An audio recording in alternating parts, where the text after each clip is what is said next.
మీరు pension fail అయ్యారు. ఒకరి దశలో మన పార్టీ పెద్దలు తెలుసు, మీరు బీఫామ్ ఇచ్చిన తర్వాత నా వల్ల కాదు, నాకు భయం వస్తుంది, ఇలాంటి నాయకత్వం ఇబ్బందులు ఉన్నాయని మీ బీఫామ్ కూడా పంపిస్తే మళ్ళీ మందరించి నా బీఫామ్ ఇచ్చే సందర్భాలు ఉన్నాయి. ఎందుకు చెప్తాంటే ఈ విషయం తెలుగు వాడిగా, తెలుగుదేశం పార్టీ కార్యకర్తగా సగర్వంగా నేను ఫీల్ అవుతున్నాను, హ్యాపీగా ఉన్నాను. ఎందుకంటే ఈ రాష్ట్రంలో కానీ పక్క రాష్ట్రంలో కానీ ఇతర ప్రాంతాలకు వెళ్ళే సరే మా తెలుగుదేశం పార్టీ కార్యకర్తగా వచ్చే గౌరవాన్ని కూడా నేను ఆనందపడుతున్నాను. ఎందుకంటే తెలుగుదేశం పార్టీని, తెలుగు వారిని, తెలుగు జాతిని కాపాడే చంద్రబాబు నాయుడు గారు ఖచ్చితంగా మేమందరం గౌరవిస్తున్నామని ఆ గౌరవాన్ని మేము పొందుతున్నాం. అలాంటి వ్యక్తిగా ఈ రోజు మన గౌరవపడుతున్నాం.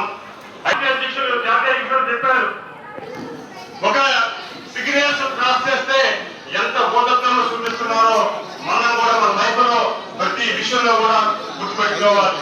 ఈ రోజు ఒక అప్పలనాయుడు గారి తెలుగుదేశం పార్టీ కార్యకర్తగా ఎంపీగా ఉండే ముందు ఒక అప్పలనాయుడిని ఒకలా సరే మనకి రాదు, మన పార్టీ వ్యవస్థకు వస్తుంది, వ్యవస్థలో భాగంగాను ఆ వ్యవస్థను ఎప్పుడు కాపాడవలసిన అవసరం ఉందని కొంతమంది కార్యకర్తలకి, నాయకులకి మీతో తెలియజేసుకుంటూ మేము కూడా పాటిస్తూ ఒక చెప్తున్నా సార్, మీరు ఏదైతే ఆశించారో, ఏదైతే తెలుగుదేశం పార్టీ కార్యకర్తకి అప్పలనాయుడికి ఇస్తే యావత్ తెలుగుదేశం కార్యకర్తకి ఇచ్చినట్టు మీరు